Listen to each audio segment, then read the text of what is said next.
principals and educators and rabbis and even parents sometimes make peace with the fact that there's a certain percentage of acherim, of outcasts. That's a sociological rule. And they'll always tell you before the war it was worse. You know, all the Chevna that will tell you before the war, they know exactly the cheshbonos in Poland and in Lithuania, in Galicia and in Hungary and of course in Russia and Ukraine, etc. Be thankful how many yeshivas we have now, but the midrashim, now come, I'll show you all the bachim that are sitting and learning. Okay, so there's one boy, now fine. So fine, you might say chalol basada, what do you want? None of the Torah looks at a chalol basada. Chalol basada, you know who has to come down to make the measurements? The Sanhedrin HaGadol. You don't send the local Orthodox rabbi, the local shal. The Sanhedrin Gdoila has to come down and make the measurements. They all sat with measuring tape. Suddenly they said, why? Because there was one chalol basada. And they asked themselves, maybe we did not give him the food he needed. Maybe we did not give him the nurture. Maybe we did not accompany, we did not give him the dignity. We did not give him the simchas achayim. We did not listen to him. We did not appreciate him. We were not there for him. Fact remains. Take New York. New York, 3 million Jews came here. How many Jewish children are in Jewish day schools in New York? And I'm talking day schools on all levels. From black Sheba black, there's white Sheba white. But connected to Judaism, I believe the number is between 12 and 15,000. Imagine. With an intermarriage, 70,000. Eretz Yisrael, Palter and Shalmelech. The situation, as you know, is equally difficult. Came Shuvu and looked at the Acherim and said, Shuvu bonim shoivavim chutz mei acher. And they allowed the children this time to open up their ears. You see, what we see in them is what they see in themselves. The Yokner Shalmaila, the Yokner Shalmata. Every person has two images. There's the image of who you were meant to be, who you were supposed to be, who you're called on to be, and there's the image of who you are. By most people, it's a far cry. Suddenly, by Yaakov, suddenly they saw that the Yokin Lamata reflected, it mirrored the Yokin Lamaila. They couldn't believe it. Because what I see in my child is what he or she will see in themselves. I could look at a Yiddish kid and I could say, das is an Acher. And he will see an Acher in himself. And I could look at a Jewish child and say, I see a Ben. And it takes a Yosef. And Yosef is sometimes persecuted by his own brothers. His own brothers say, what are you dealing with people in Mitzrayim? What are you going to these places? Come on, remain within ourselves. Felto's work to do in Flatbush, in Borough Park, in Muncie, in Williamsburg, in Seagate, in Uskwe. Ich darf laufen to Kfar Saba. I have to build 67 schools for 15,000. Doch nicht eigenes, doch nicht mishalonu. And it takes the vision of a Yosef, and it takes the vision of a Jew to be able to turn and say Shuvu Bonim, because you're not an Achi, you're a Ben. There are Jews who are crying, I want meaning in my life. I want direction in my life. There are Jewish children not even crying. It's a kol pnima, the lo yishtama. There's a confusion, there's a despair, there's a depression. But there's a kol pnima, the lo yishtama. David Melech Yisrael Chai V'Kayim says, L'chu pishtu yideichem bigdud. Don't stop. Go bring back those people, those kids that everybody identifies as Acher, because they're not Acher. They are children. Just don't look at the image below. Afayid afmen cooking with muzdi yoikner shal naila. See in a child what he really is, what he really can be, what the Rebbeinu Shalom sees in him. And then you can erect a ladder that's mutzav arza for Rosh Magiya Hashemayim.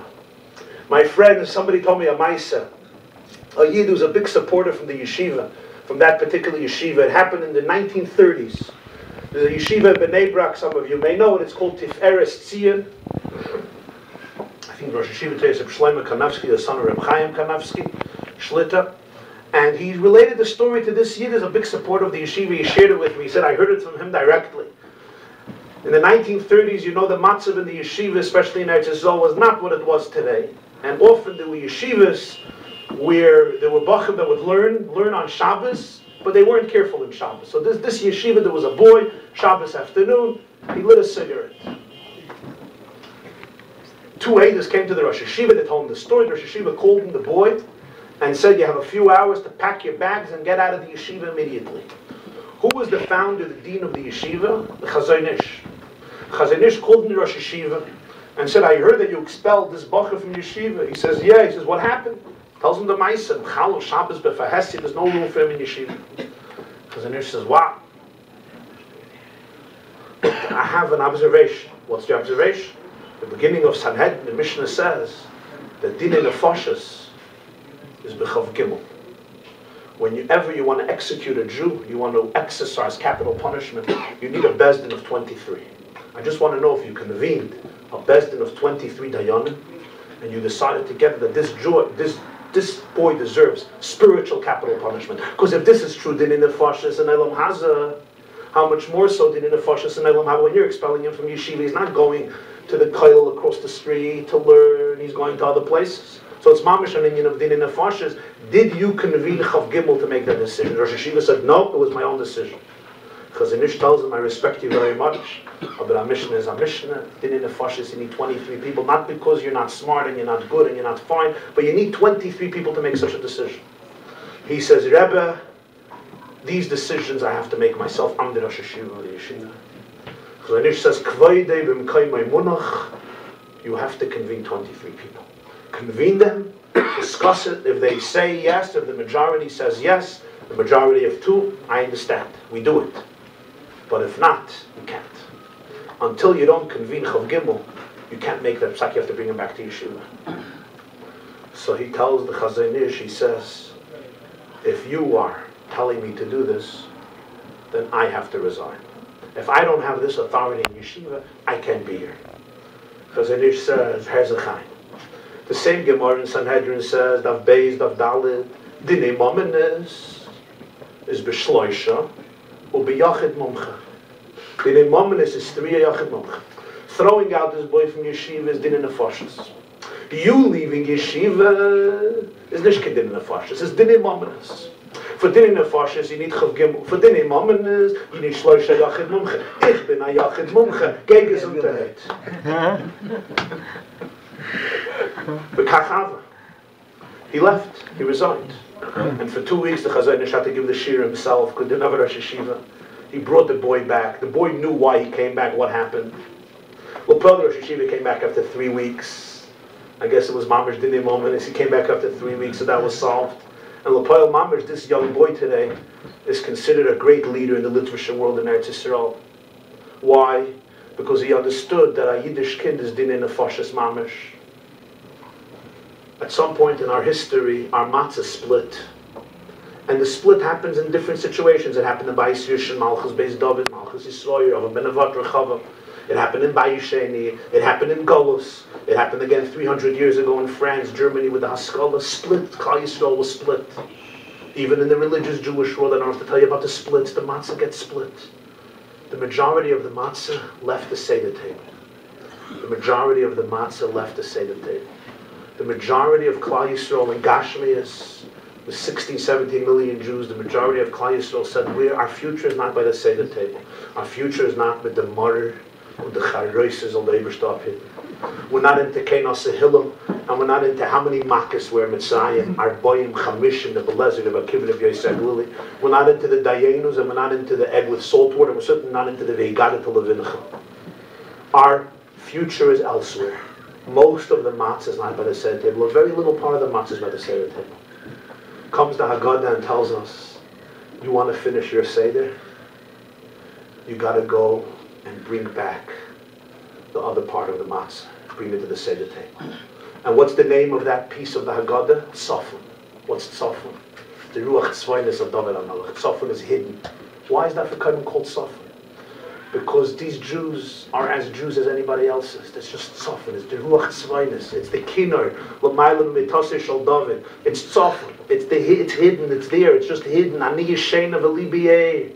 It's tough when it's hidden. You want to finish your Seder, you want to scream, L'shana haba b'Yerushalayim, Chad Gad Yechad Mi'edei Haggadah says fine, but you have to go out and bring back the second part of the matzah, the bigger part, and bring it to the Seder table, and restore its place in Klal Yisrael, and give it back its dignity as part of the Am Hashem of Bnei Avram, Yitzchak, Yaakov, and I and you cannot finish our Seder, and we cannot say our L'shana haba b'Yerushalayim, as long as we're not ready to do that baskel and say shuvu, shuvu bonim shayvavim, because you're not an acher, you're not an acher, you're a ben, and that helps us look in the mirror and look at ourselves and say we're also not acher, we're ben.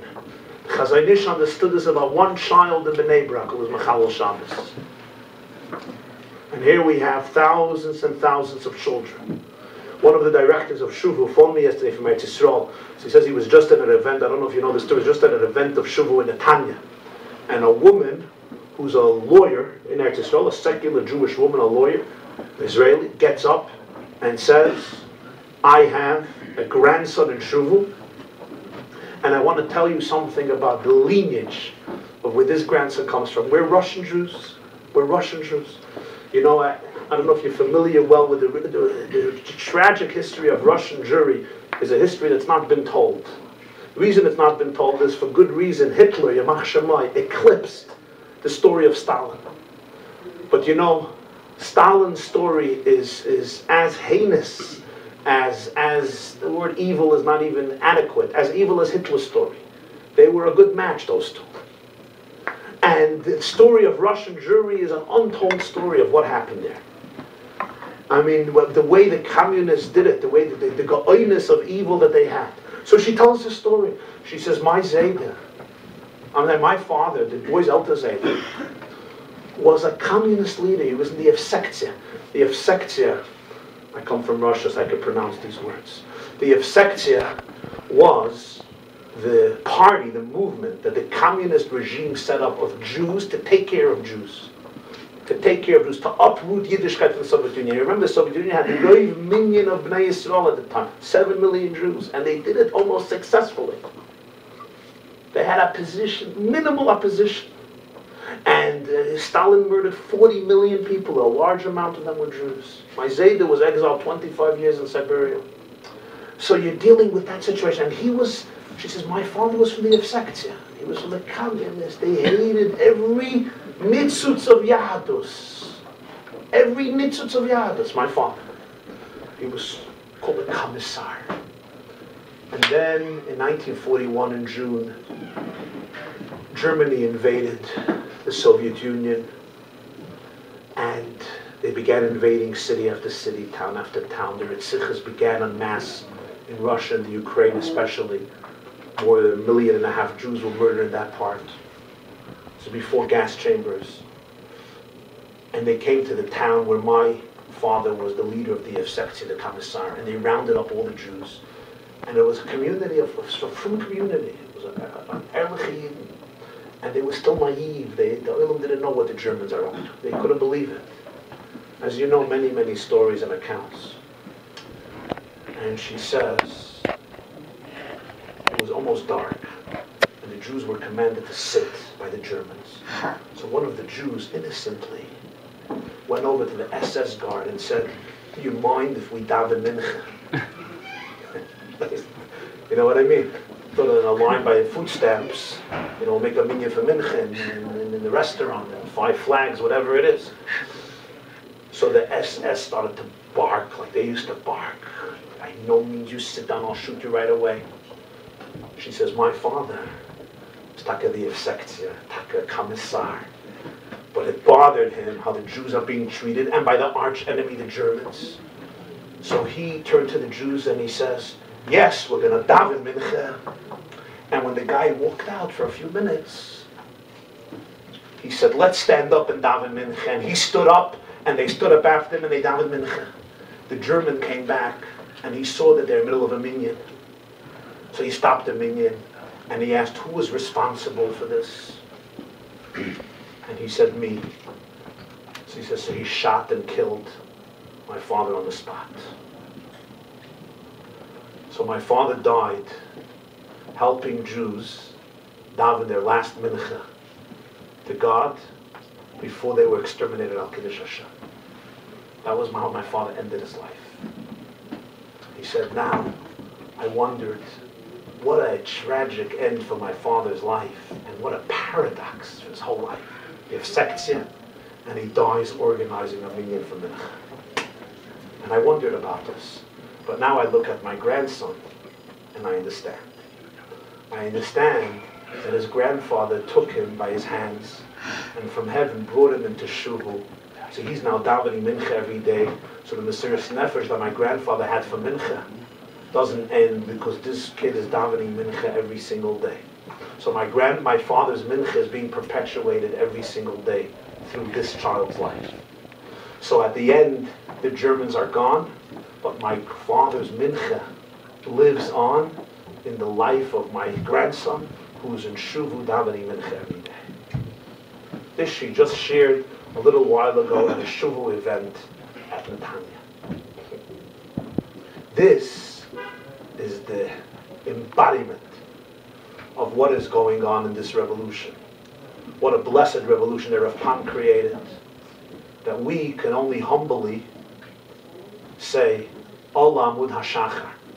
You have brought the dawn for so many Yiddish kinderlach, but Amcha Yisrael tzrichen parnasa. Amcha Yisrael tzrichen parnasa.